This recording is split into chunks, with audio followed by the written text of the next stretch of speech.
Russia నుంచి చమురు కొనుగోలు చేస్తోందని అక్కసుతో భారత్పై అమెరికా అధ్యక్షుడు విధించిన 25% అదనపు సుంకాలపై సొంత దేశంలోనే తీవ్ర వ్యతిరేకత వ్యక్తమవుతోంది.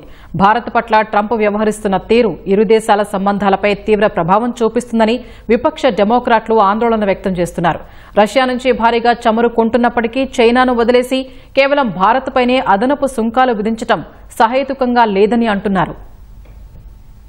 భారత్పై అమెరికా అధ్యక్షుడు డొనాల్డ్ ట్రంప్ విధించిన 50% సుంకాలపై స్వదేశం నుంచే విమర్శలు వ్యక్తమవుతున్నాయి. ఇప్పటికే ఆ దేశానికి చెందిన ఆర్థికవేత్తలు, మాజీ రాయబారులు ట్రంప్ తీరును తప్పుబట్టారు. తాజాగా ఆ జాబితాలోకి డెమోక్రాట్లు చేరారు. రష్యా నుంచి చమురు కొనుగోలు విషయంలో భారత్నే లక్ష్యంగా చేసుకుని అదనపు సుంకాలు విధించడం సమంజసం కాదని డెమోక్రాట్ విదేశీ వ్యవహారాల కమిటీ ఆక్షేపించింది. మాస్కో నుంచి చైనా పెద్ద మొత్తంలో రాయితీకి చమురు కొనుగోలు చేస్తున్న ఆ దేశంపై ఎందుకు చర్యలు తీసుకోవడం లేదని ట్రంప్ను ప్రశ్నించింది. ఈ మేరకు సామాజిక మాధ్యమం ఎక్స్ లో పోస్టు చేసింది. దానికి న్యూయార్క్ టైమ్స్ కథనాన్ని కూడా జోడించింది. భారత్పై సుంకాల విషయంలో అధ్యక్షుడు ట్రంప్ తీసుకున్న నిర్ణయాలు అమెరికా ప్రజలను కూడా బాధిస్తోందని తెలిపింది. ట్రంప్ తీరుతో గత 2 దశాబ్దాలుగా బలోపేతమైన భారత్ అమెరికా సంబంధాలు తీవ్ర ఒత్తిడికి గురవుతున్నాయని రాసుకొచ్చింది. భారత్పై సుంకాలకు ఉక్రెయిన్ యుద్దం కారణంగా కనిపించట్లేదని తెలిపింది.